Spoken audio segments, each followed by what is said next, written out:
याला भेटा. हा आहे राघोबा. वयवर्ष अवघे 7, पण कर्तृत्व मात्र 30 वर्षाच्या माणसालाही लाजवेल असंच आहे. आतापर्यंत या लेकराने 40 पेक्षा अधिक गडकोट सैर केले आहेत.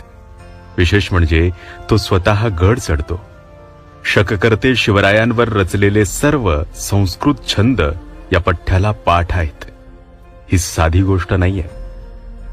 महाराजांबद्दल, इतिहासाबद्दल असलेली अशी निष्ठा पाहिली की मन भरून येतं. धन्य ते आई वडील. आपल्या लेकराला चित्रपटांमधील सुपर हिरो नाही दाखवले तरी चालेल, पण या मातीसाठी बलिदान देणाऱ्या मावळ्यांचा समृद्ध इतिहास जरूर सांगा.